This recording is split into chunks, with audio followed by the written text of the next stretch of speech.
What's one of the biggest mistakes you see women make when it comes to the fertility journey? And what do you wish they knew more about before they did a procedure like IUI or IVF? Definitely waiting for too long, like waiting Mm. until their 40s and not doing things earlier. Fertility can be one of the most emotional and complex journeys a woman can go through. And even with the best care, many women still find themselves overwhelmed or unsure what to do next. Today, I'm really excited to be joined by someone I'm lucky to call a friend and a colleague, Dr. Catherine DeUgarte. She's from Pacific Fertility Center, Los Angeles. She's a reproductive endocrinologist with nearly 20 years of experience helping women and couples navigate infertility and has helped bring thousands of babies into the world. Catherine, I'm so excited that you're here. Thank you for joining me. Thank you for having me, Denise. It's such an honor to be with you today, and thank you for spending some of your afternoons that are so precious to be with family and patients with me. Thank you. Uh, Same. I mean, I know you're always busy doing with so much for your patients, and then the same doing with your family. So thank you. So you have been doing this for about 20 years. What have you seen change in the fertility space? What are some of the changes that you've seen? So much. I feel like a fertility dinosaur already because the things that we were doing when I was a fellow are completely different than what we're doing today. Just to give you a few examples, when I was doing my fellowship at UCLA, genetic testing of the embryos was not even on the horizon. In fact, I was one of the first fellows at UCLA that actually did research on genetic testing. Back then, we were doing fish technology to check day 3 embryos, and we would transfer them on day 5, which we never do nowadays. So it was just the beginning of genetic testing. Back then, it was called pre-implantation genetic diagnosis. Now it's called pre-implantation genetic testing. Mm-hmm. So that's something that I feel has definitely come a long way. It's really amazing to be able to help patients have healthy babies, especially patients who have diagnosis of diseases that are autosomal dominant or transmitted to 50% of their children. So I feel like Mm, that's been a big help for my patients and also yeah. the patients with pregnancy loss. It's been a great relief to be able to offer them genetic testing of their embryos. So I feel like that's one of the big things that I've noticed. The other thing is that we used to do fresh transfers. When I was Right. a fellow again and just recently graduated, we used to do day 3 fresh embryo transfers. And in fact, I just did one this week. So we still occasionally do those on so select patients. But I feel like with the genetic testing and technology of freezing the embryo has gotten so much better since then. And our Mm. pregnancy rates in general have gotten so much better that we end up doing a lot of genetic testing and doing frozen embryo transfers nowadays. I would say 99% of our patients. So that's number 2. The third thing that I've noticed is egg freezing. When I was a Mm. fellow and I was, in my early 30s, I wasn't able to freeze my eggs. So I just had to have babies, which was great. I'm glad my husband convinced me to have babies. I wasn't ready for them. You're never really ready for them. Yeah, you're But I'm it's glad I had true. my babies in my 30s because I wasn't able to freeze my eggs. It wasn't a choice to me. My daughter is going to have that choice. So I'm excited for her to have that possibility because it was considered experimental back then. It's only been around since 2012. The last thing I think has been really amazing in terms of patient care has been the use of Lupron trigger for Mm. patients to prevent hyperstimulation. Because I remember when I was a fellow, we always used to have patients admitted for hyperstimulation syndrome in the hospital because back then we were doing triggers with the HCG only and people would get overstimulated. With Lupron trigger has been really hugely different. And I've, knock on wood, never had somebody hospitalized from ovarian hyperstimulations since like 20 years ago when I was a fellow. Wow. And you're right. I've been in this field also for over 20 years, and I'm remembering traveling back through history with you, all of those things that you're talking about that were happening. And I remember, being very concerned and with treating with acupuncture to help the patient recover from ovarian hyperstimulation. But it's true, I don't see it so much anymore. So, and And it's amazing what they can do. And I know we could probably do a whole conversation just on that, on the genetic testing and everything. But I want to go ahead and switch gears because I want to talk more about preconception care and that. But before we dive into that, after helping bring so many babies into the world, what never gets old for you? It never gets old for me to call somebody to tell them that they're pregnant. Number one. Number two, to get that first ultrasound when we hear the heart rate, and the whole room, including myself, is just teary eyed because we've been through such a journey together. And obviously the patients, the partners, the nurses, everybody's along for the ride. And then the third, obviously, when we get the baby pictures, or when we get the privilege to have our patients visit us. And with a baby that we worked so hard to get to. So those are always, I just love those moments. It's something that I tell my husband all the time. On my deathbed, I'm going to keep all my pictures of all my babies, and I'm just going to go through that over and over again because it just brings me so much joy. Yes, it's that's the best. That's the best. I love that. So, Dr. DeUgarte, tell me what brought you into becoming a fertility doctor, a reproductive endocrinologist. What brought you here? So when I was 3 years old, I knew I wanted to become a doctor. Wow. And back then, fertility wasn't really an option. And I didn't know about the birds and the bees, and nobody had that talk with me at 3. So I wanted to become a pediatrician. My family, long family history of doctors. My great grandfather was a doctor, my grandfather, my uncle, and I'm like the fourth generation in my family. That's First female amazing. physician in my family. Wow. And so the medicine was always around when I grew up. And so I grew up in Romania. And so my grandfather would bring actually needles from his virology institute for me to play with my dolls, literally. At 3 years old. No, that was more likely when I was 6. Okay, but still. Yeah. And I would literally inject my dolls with water in one hand. And back then we had the hollow dolls. I used to twist them over and take their blood out from the other side. And I would paint it red. And I had lots of fun. Again, we didn't have Barbies or Legos or anything like that growing up. So that was my fun growing up. So I wanted to be a pediatrician originally. Okay. And then I got to medical school, and I started, I did a rotation in pediatrics, and I found I love the babies, and I love, the pediatrics in general, but I honestly found it a little bit challenging from the standpoint that these babies were not happy coming to the office. We were giving them so many shots, and they were sick or they had ear infections. We were looking into their ears, and they just were not happy. And the parents were so stressed out, and it was just a bit much, and I felt repetitive at the time. Yeah. And I felt like I needed more of a challenge. And so I did my OBGYN rotation, and I loved it. And I just loved the fertility part of it. And delivering babies was very exciting, don't get me wrong, but to be a woman and to be a mom and to be a OBGYN doctor who delivers at, all times, in the middle of the night, it's hard it was important for me to have a family. And so for me, it was important to just help people get pregnant, but not necessarily deliver babies in the middle of the night every night.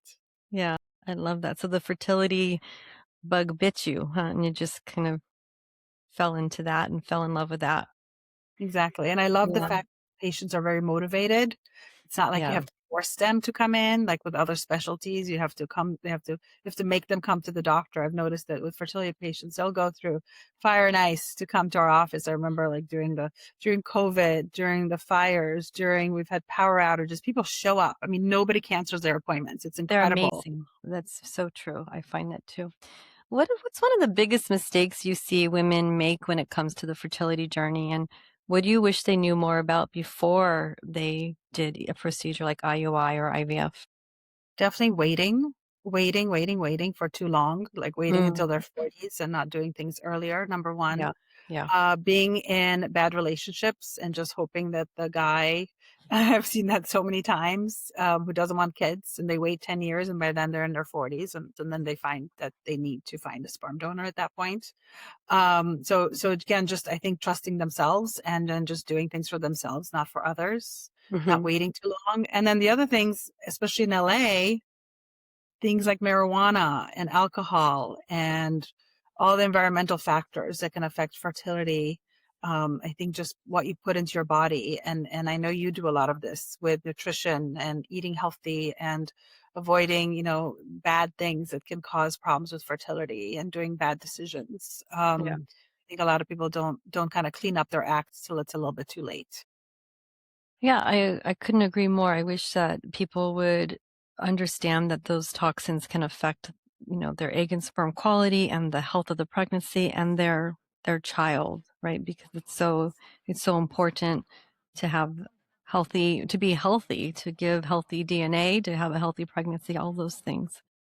What what about preconception care? Like, do you ever feel like patients are jumping into treatment before? I know one thing that I happen to adore about you and respect so much is that I've seen you really talk about preconception care with patients and really give them that time. So can you tell me a little bit about that and elaborate on that?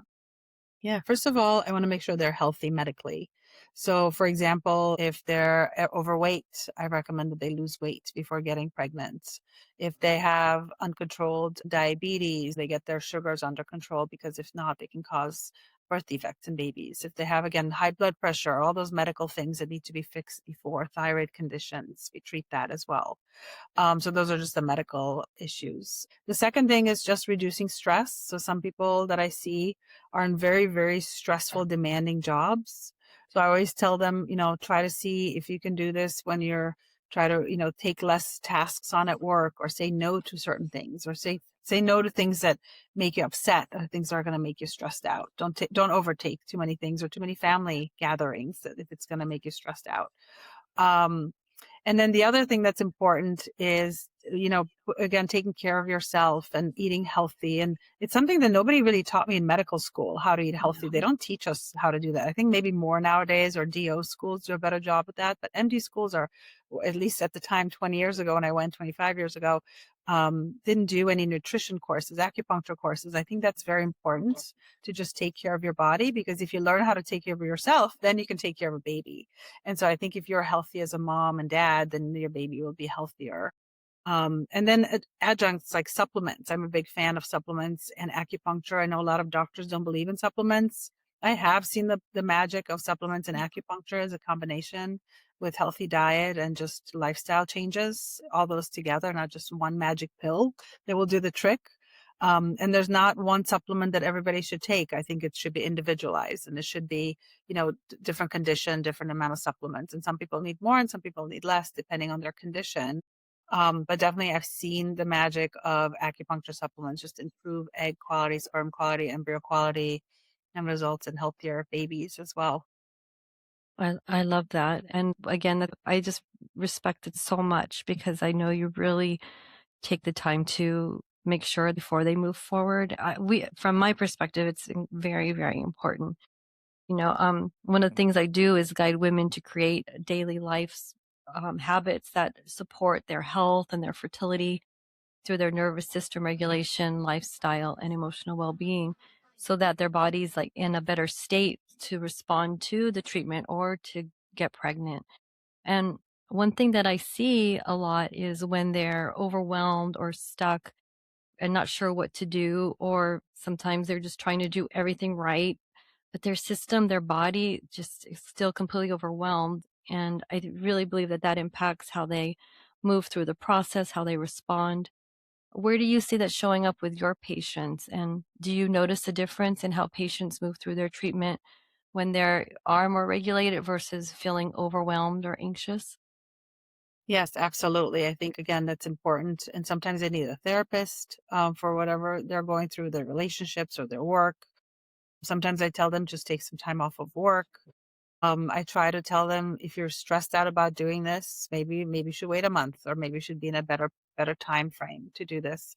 I'm also a pretty calming person. I think there's also some doctors who are very anxious, and they make their patients more anxious, and they're like, you need to do this now, and you need to start IVF tomorrow because you're old, and if you don't do this tomorrow, you're never going to be a mom. And I think that's terrible that doctors are like that. They just they unfortunately just want to get their numbers in, and they just get their patients in the door to do IVF right away. And yes, some patients need to do it. For example, if patients have a cancer and they need to do it right away, or patients traveling, or, if patients young and can get started right away, you can.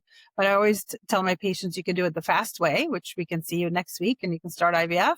Or you could do it the turtle way. The turtle slow and steady wins the race. And so, sometimes I do recommend if you're not, at a certain age, if you have time to wait 2 to 3 months, because that's how long it takes to get that perfect eggs and sperm. It takes 2 to 3 months to get them like in the tip top shape. So if you have 2 to 3 months and there's no like life urgency, then I think it's best to just get your body ready before you do this. I love that. I really do. And what about for the patients that are in their 40s? I've been seeing a lot more women that are, I have so many women that are 44 right now. Like, Too. yeah, it's fascinating to me. How would you treat them the same way as nourishing, making sure that they're healthy and getting the best quality, or would you push them through a little bit faster? Obviously each situation is individual, but in general.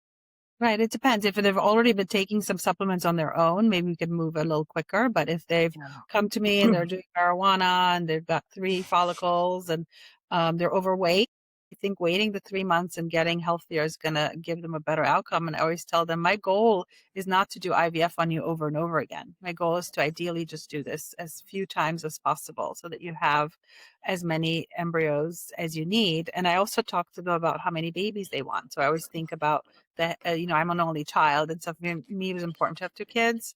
And so I always think if I have a 41-year-old woman and she wants 2 kids and she does an IVF cycle and has one normal embryo, well, maybe we should keep that for baby number 2 and then do another cycle. And I have that talk with my patients all the time. And for example, I just had another patient who's in her late 30s, and she wanted to have 2 babies, and we had 3 embryos actually, but one was not the best quality as the other ones were. So I said, well, why don't we put the least good quality embryo now and save the 2 best for baby number 2, so that you have 2 strong ones. And then she actually got pregnant with that one. So Oh, that amazing. they've got the best ones for the future. Because if you do it the other way around, then maybe it's not going to work. And then she'll be 2 years older by the Right. time she does another cycle. So I also do advanced planning for patients, because I think a lot of times they've been so frustrated with trying to get pregnant for 3, 4 years. They can't think about baby number 2. They can only think about baby number 1. Right. So true.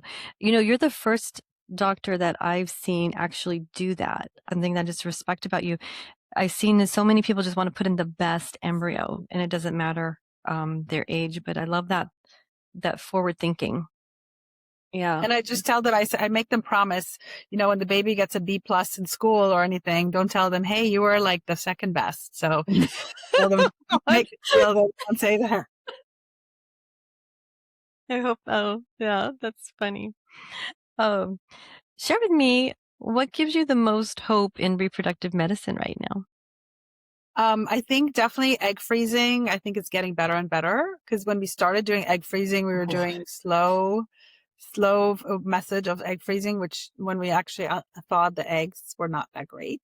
So I feel like vitrification has gotten better. So I think the technology has gotten better. Genetic testing. We're at the point that sometimes people do things for certain reasons. Like, for example, there's PGTP, where you could check for diabetes in the embryos and Oh, wow. mental disorders, but it's not great. And the ASRM just came up with a statement against it, because it's not really very accurate. And so there's a limit of how much you can test for your future babies. So I feel like sometimes people are overdoing it.